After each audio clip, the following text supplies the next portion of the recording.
വിശുദ്ധ യൂദ തദേവൂസ്. ഈശോയുടെ 12 അപ്പസ്തോലന്മാരിൽ ഒരുവനായ യൂദ AD 1-ാം നൂറ്റാണ്ടിൽ ഗലീലിയിലാണ് ജനിച്ചത്. അൽഫയോസും മറിയവുമായിരുന്നു മാതാപിതാക്കൾ. ഈശോയുടെ ശിഷ്യനായ ചെറിയ യാക്കോബ് സഹോദരനാണ്. അരമായ ഭാഷയാണ് സംസാരിച്ചിരുന്നതെങ്കിലും ഗ്രീക്ക് ഭാഷയും അറിയാമായിരുന്നു. യൂദ ഒരു കൃഷിക്കാരനായിരുന്നു. ഈശോയുടെ ബന്ധുവായിരുന്ന യൂദ ഈശോയോട് ശാരീരിക സാദൃശ്യമുള്ള ആളുമായിരുന്നു. തനിക്കും ഒറ്റുകാരനായ യൂദാസിന്റെ പേര് തന്നെ ആയതിനാൽ പേരിനെ ഓർത്ത് യൂദ അത്യധികം ദുഃഖിച്ചിരുന്നു. ഒറ്റുകാരനായ യൂദാസിൽ നിന്നും വേർതിരിച്ചറിയുവാനായിരിക്കാം വിശുദ്ധ മത്തായിയുടെയും വിശുദ്ധ മർക്കോസിന്റെയും സുവിശേഷങ്ങളിൽ ഇദ്ദേഹത്തെ തദേവൂസ് എന്ന് എഴുതിയിരിക്കുന്നത്.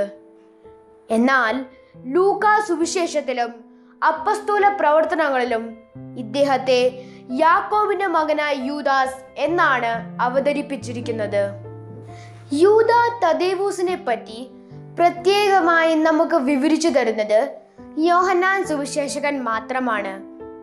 അന്ത്യത്താഴ വേളയിൽ നീ നിന്നെ ഞങ്ങൾക്ക് വെളിപ്പെടുത്തുവാൻ പോകുന്നു, എന്നാൽ ലോകത്തിന് വെളിപ്പെടുത്തുകയില്ല എന്ന് പറഞ്ഞതെന്താണ് എന്ന സംശയം ഈശോയോട് ചോദിക്കുന്നത് യൂദാസ് തദേവൂസ് ആണ്. വിശുദ്ധ ബൈബിളിലെ യൂദാസിന്റെ ലേഖനം എഴുതിയതും ഈ യൂദായാണ്.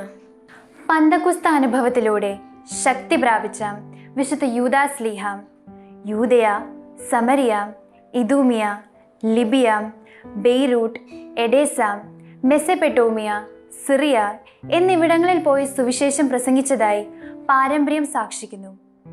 കൂടാതെ ക്രിസ്തു ശിഷ്യനായ വിശുദ്ധ ബർത്തലോമിയായോടൊപ്പം അർമേനിയയിലും സുവിശേഷം പ്രസംഗിച്ചിട്ടുണ്ട്. അർമേനിയയിൽ ആദ്യമായി ക്രിസ്തുമതം പ്രചരിപ്പിച്ചത് ഇവർ രണ്ടുപേരുമാണ്. വിശുദ്ധ യൂദ തീവ്രവാദിയായ വിശുദ്ധ ശിമയോനോടൊപ്പം ഈജിപ്തിലും പേർഷ്യയിലും സുവിശേഷം പ്രസംഗിച്ചതായി വിശ്വസിക്കപ്പെടുന്നു. തീവ്രവാദിയായ ശിമയോനോടൊപ്പം AD 65 യൂദാസ് ശ്ലീഹ പേർഷ്യയിൽ വെച്ച് രക്തസാക്ഷിത്വം വരിച്ചുവെന്ന് വിശ്വസിക്കപ്പെടുന്നു. ഇദ്ദേഹത്തെ ഒരു കുരിശിനോട് ചേർത്ത് വെച്ച് കെട്ടിയ ശേഷം അമ്പെയ്ത് കൊല്ലുകയായിരുന്നു. ഇദ്ദേഹം എഡേസയിൽ വെച്ചാണ് മരിച്ചതെന്ന് ചില പാരമ്പര്യങ്ങൾ സാക്ഷിക്കുന്നു. എന്നാൽ മറ്റൊരു പാരമ്പര്യ വിശ്വാസമനുസരിച്ച് ഇദ്ദേഹം ബെയ്റൂട്ടിലാണ് രക്തസാക്ഷിയായതെന്നും കരുതപ്പെടുന്നു. വിശുദ്ധ യൂദാസ് ശ്ലീഹായുടെ തിരുശേഷിപ്പുകൾ പിൽക്കാലത്ത് റോമായിലേക്ക് കൊണ്ടുവരികയും ഇപ്പോൾ അവ സെയിന്റ് പീറ്റേഴ്സ് ബെസിലിക്കയിൽ വിശുദ്ധ യൗസേ പിതാവിന്റെ നാമത്തിലുള്ള അൾത്താരയുടെ താഴെ തീവ്രവാദിയായ ശിമയോൻ അപ്പസ്തോലന്റെ തിരുശേഷിപ്പുകളോടൊപ്പം സൂക്ഷിക്കപ്പെടുന്നു. തിരുശേഷിപ്പിന്റെ ഒരു ഭാഗം കിർഗിസ്ഥാനിലുള്ള ഒരു അർമേനിയൻ ആശ്രമത്തിലും സൂക്ഷിക്കപ്പെടുന്നു. വിശുദ്ധ യൂദാസ് ശ്ലീഹ അർമേനിയ, ഫിലിപ്പൈൻസ് എന്നീ രാജ്യങ്ങളുടെ മധ്യസ്ഥനാണ്. ഒക്ടോബർ 28-ാം തീയതി വിശുദ്ധ ശിമയോന്റെ തിരുനാളിനോടൊപ്പമാണ് തിരുസഭ വിശുദ്ധ യൂദാസ് ശ്ലീഹായുടെ തിരുനാളും ആഘോഷിക്കുന്നത്. വിശുദ്ധ യൂദായുടെ ആട്രിബ്യൂട്ട്സ്: ഒരു കോടാലി, ആൻ ആക്സ്. അദ്ദേഹത്തിന്റെ രക്തസാക്ഷിത്വത്തെയാണ് ഇത് സൂചിപ്പിക്കുന്നത്. രണ്ടാമത്തത് ഒരു മെഡൽ. എഡേസയിലെ അബ്ഗാർ രാജാവിനെ അത്ഭുതകരമായി സൗഖ്യപ്പെടുത്തിയതിന്റെ പ്രതീകമാണ് ഈ മെഡൽ. വിശുദ്ധ യൂദാസ് ശ്ലീഹായുടെ നാമത്തിൽ കേരളത്തിലുള്ള ഏതാനും ചില പള്ളികൾ ഇവയൊക്കെയാണ്: saint Jude Roman Catholic Latin church, Edappally, Kochi; saint Jude shrine Latin church, Enadimangalam, Pathanamthitta; saint Jude Syro Malabar church, Palarivattom, Ernakulam; saint Jude Roman Catholic church, Chundale, Wayanad; saint Jude Malankara Catholic church, Cheriyanad, Alappuzha.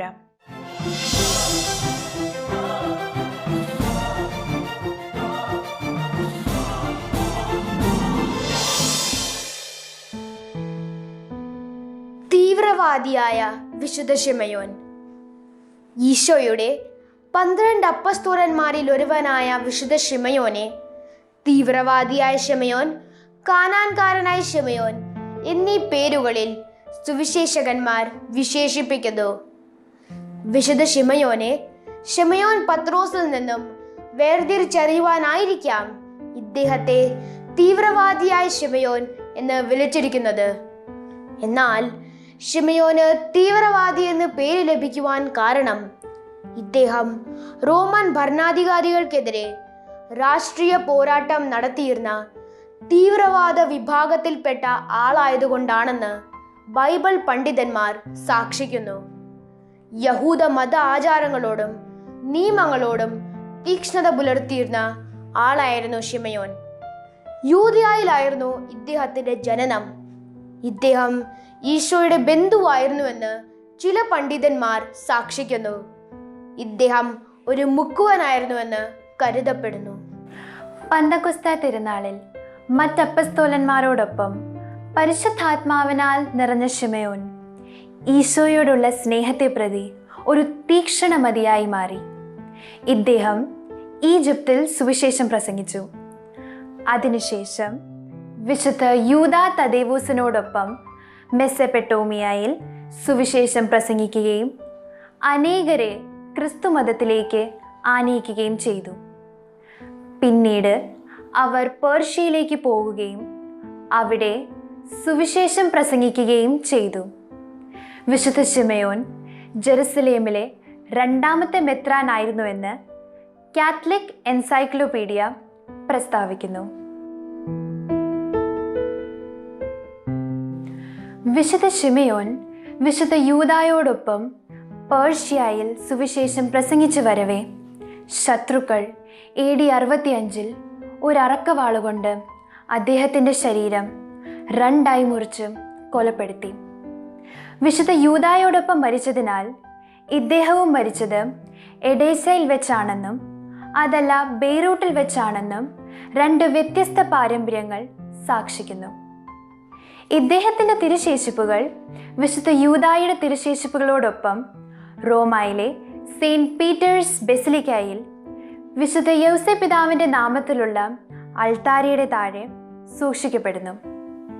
ഇദ്ദേഹത്തിൻ്റെ തിരുനാൾ വിശുദ്ധ യൂദായോടൊപ്പം ഒക്ടോബർ 28 സഭ ആഘോഷിക്കുന്നത്. മറ്റപ്പസ്തോലന്മാരെ പോലെ വിശുദ്ധ ശിമയോനും പ്രത്യേക ആട്രിബ്യൂട്ട്സ് അഥവാ പ്രതീകങ്ങളുണ്ട്. ഒന്ന്, ഒരാളുടെ ശരീരം ഒരു അറക്കവാള കൊണ്ട് രണ്ടായി മുറിക്കുന്നു. A man being sawn into two longitudinally. രണ്ടാമത്തത് ഒരു അറക്കവാള്, a saw. ഇവ രണ്ടും ഈ അപ്പസ്തോലൻ്റെ രക്തസാക്ഷിത്വത്തെ സൂചിപ്പിക്കുന്നു. മൂന്നാമത്തത് ഒരു വള്ളം, a boat.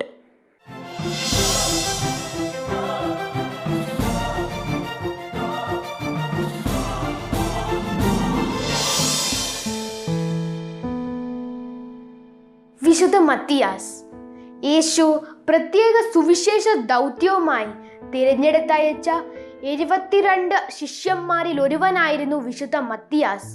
ഒറ്റുകാരനും യേശുവിൻ്റെ 12 അപ്പസ്തോലന്മാരിൽ ഒരുവനുമായിരുന്ന യൂദാസ് കറിയോത്തായ്ക്ക് പകരം യേശുവിൻ്റെ സ്വർഗാരോഹണത്തിന് ശേഷം അപ്പസ്തോലന്മാർ പ്രാർത്ഥനാപൂർവം നറുക്കിട്ട് എടുത്ത അപ്പസ്തോലനാണ് മത്തിയാസ്.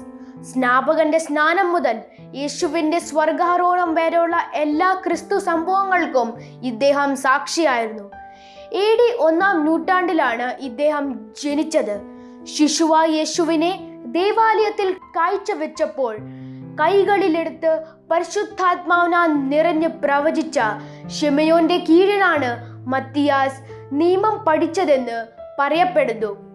അപ്പസ്തോല പ്രവർത്തനങ്ങളിലല്ലാതെ 4 സുവിശേഷങ്ങളിൽ ഒരിടത്തും മത്തിയാസിനെ കുറിച്ച് പ്രതിപാദനം ഇല്ല. അപ്പസ്തോലന്മാരിൽ ഒരുവനായിത്തീർന്ന മത്തിയാസ് പരിശുദ്ധാത്മാവിനെ സ്വീകരിച്ചതിനു ശേഷം യൂദയായിൽ ഈശോയെപ്പറ്റി പ്രസംഗിച്ചു. അതിനുശേഷം കാപ്പഡോസിയ, കാസ്പിയൻ സമുദ്രത്തിൻ്റെ തീരപ്രദേശങ്ങൾ, ഇന്നത്തെ ജോർജിയ ആയ എത്തിയോപ്യ എന്നീ സ്ഥലങ്ങളിൽ പോയി സുവിശേഷം പ്രസംഗിച്ചു. ഒരു പാരമ്പര്യ വിശ്വാസമനുസരിച്ച് കാപ്പഡോസിയയിൽ സുവിശേഷം പ്രസംഗിക്കുന്നതിനിടെ മത്തിയാസ് കാരാഗ്രഹത്തിൽ അടയ്ക്കപ്പെട്ടു. എന്നാൽ വിശുദ്ധ അന്ത്രയോസ് അദ്ദേഹത്തെ അത്ഭുതകരമായി മോചിപ്പിച്ചു. അതിനുശേഷം അന്ത്രയോസിനോടൊപ്പം അദ്ദേഹം എഡേസ, മക്കതോനിയ എന്നീ സ്ഥലങ്ങളിൽ പോയി സുവിശേഷം പ്രസംഗിച്ചു. ഒരിക്കൽ പാഗാൻകാർ ഇദ്ദേഹത്തെ നിർബന്ധപൂർവം വിഷം കുടിപ്പിച്ചു. എന്നാൽ അദ്ദേഹത്തിനൊന്നും സംഭവിച്ചില്ല. മാത്രമല്ല, വിഷം കുടിപ്പിക്കപ്പെട്ട് കാഴ്ച നഷ്ടപ്പെട്ടു പോയ മറ്റു തടവുകാരെ മത്തിയാസ് സുഖപ്പെടുത്തുകയും ചെയ്തു.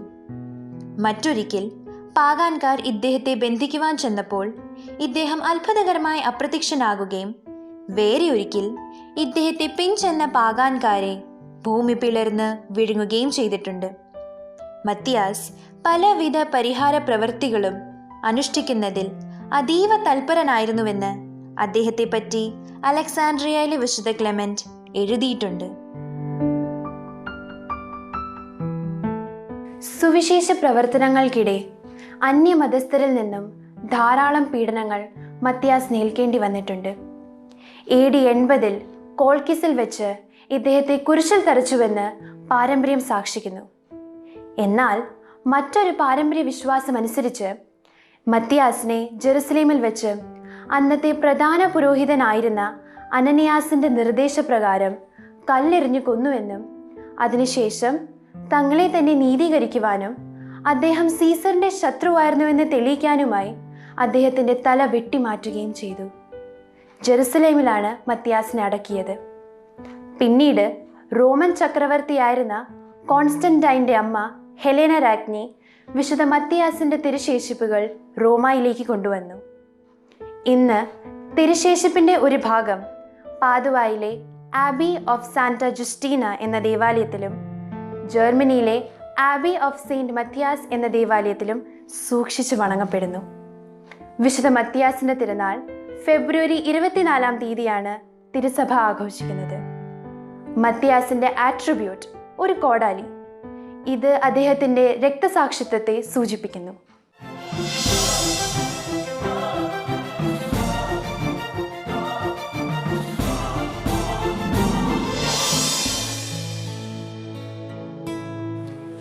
ഡീക്കന്മാർ.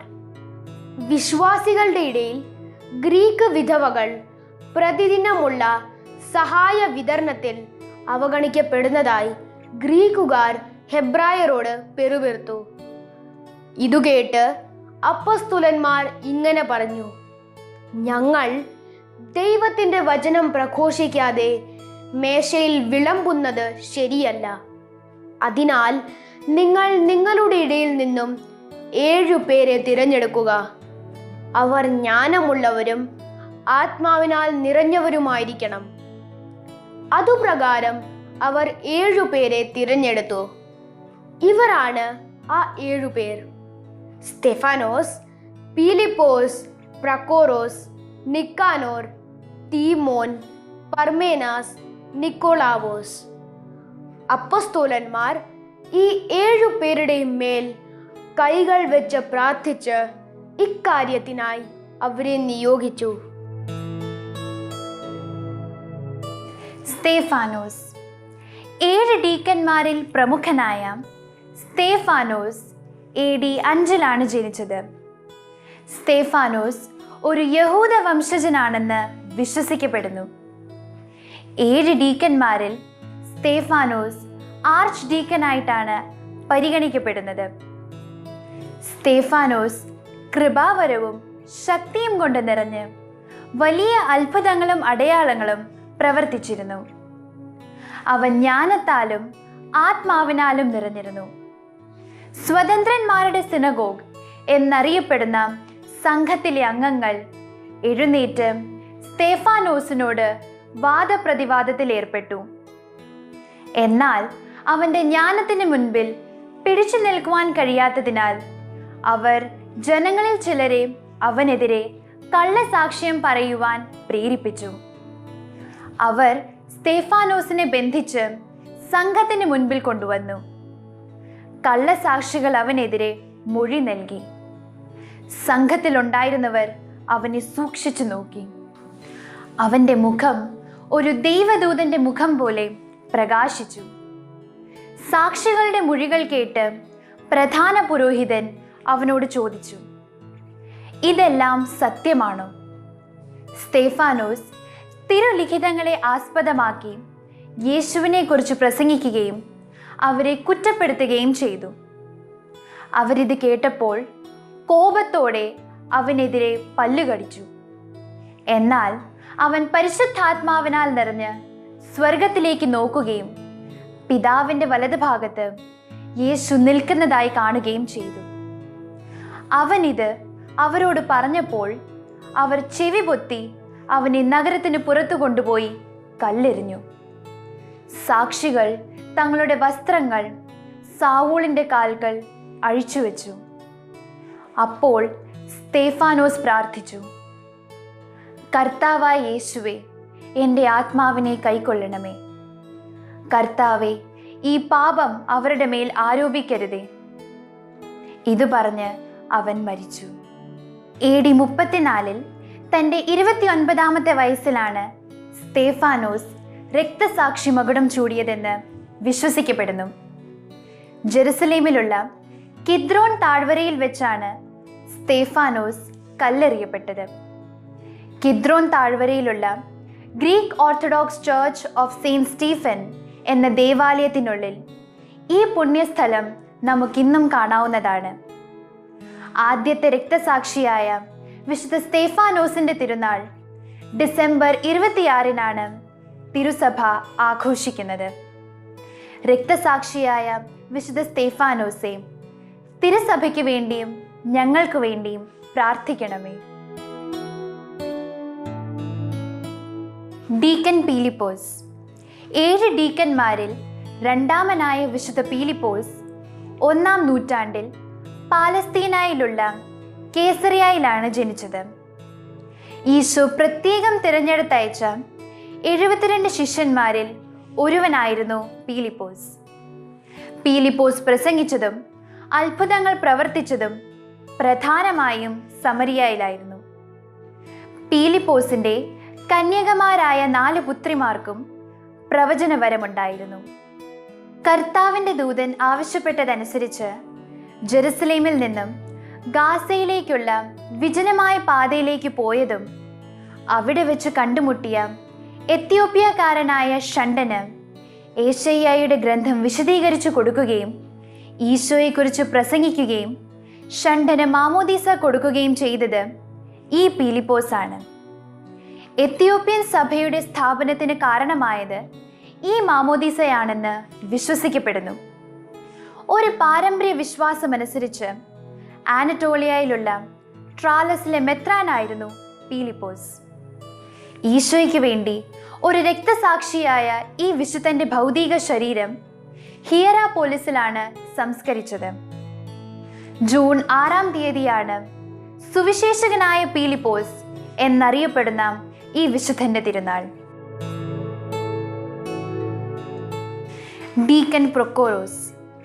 ഡീക്കന്മാരിൽ 3-ാമനായ വിശുദ്ധ പ്രൊക്കോറോസും ഈശോ അയച്ച 72 ശിഷ്യന്മാരിൽ ഒരുവനും ആദ്യത്തെ രക്തസാക്ഷിയായ വിശുദ്ധ സ്തേഫാനോസിൻ്റെ സഹോദരപുത്രനുമായിരുന്നു. വിശുദ്ധ പത്രോസിൻ്റെ അനുയായിയായിരുന്ന പ്രൊക്കോറോസിനെ നിക്കോമേദിയയിലെ മെത്രാനായി പത്രോസ് അഭിഷേകം ചെയ്തിരുന്നു. റോമൻ ചക്രവർത്തിയായിരുന്ന ഡൊമീഷ്യൻ വിശുദ്ധ യോഹന്നാനോടൊപ്പം പ്രൊക്കോറോസിനെയും പാത്മോസ് ദ്വീപിലേക്ക് അയച്ചുവെന്നും അവിടെ വെച്ച് യോഹന്നാൻ സ്ലീഹായിക്കുണ്ടായ വെളിപാട് രേഖപ്പെടുത്തുവാൻ സഹായിച്ചുവെന്നും വിശ്വസിക്കപ്പെടുന്നു. അന്ത്യോക്യയിലെ പാഗാൻകാരെ പ്രൊക്കോറോസ് മാനസാന്തരപ്പെടുത്തിയതായും വിശ്വസിക്കപ്പെടുന്നു. പിന്നീട് വിശുദ്ധ പ്രൊക്കോറോസ് അന്ത്യോക്യയിലെ മെത്രാനാകുകയും അവിടെ തന്നെ രക്തസാക്ഷിയായി തീരുകയും ചെയ്തു. ഡീക്കൻ നിക്കാനോർ. ഡീക്കന്മാരിൽ 4-ാമനായ വിശുദ്ധ നിക്കാനോർ AD 1-ാം നൂറ്റാണ്ടിൽ ഗ്രീസിലെ തെസ്ലോണിക്കയിലാണ് ജനിച്ചത്. വിശുദ്ധ സ്തേഫാനോസിന്റെ മരണത്തിന് ശേഷമുണ്ടായ പീഡനങ്ങളിൽ രക്തസാക്ഷികളായ 2000 ക്രിസ്ത്യാനികളിൽ ഒരുവനായി നിക്കാനോറുമുണ്ടായിരുന്നു. AD 76-ൽ സൈപ്രസിൽ വെച്ചാണ് നിക്കാനോർ രക്തസാക്ഷിയായത്. ഇദ്ദേഹത്തെക്കുറിച്ച് കൂടുതൽ വിവരങ്ങൾ ലഭ്യമല്ല. ഡിസംബർ 28-നാണ് സഭ വിശുദ്ധ നിക്കാനോറിനെ ആദരിക്കുന്നത്. ഡീക്കൻ തീമോൻ. ഡീക്കന്മാരിൽ അഞ്ചാമനായ വിശുദ്ധ തീമോൻ സിറിയയിലെ ബോസ്ര നഗരത്തിലെ മെത്രാനായിരുന്നു. അവിടെ അദ്ദേഹം അനേകരെ ക്രിസ്തു മതത്തിലേക്ക് നയിച്ചു.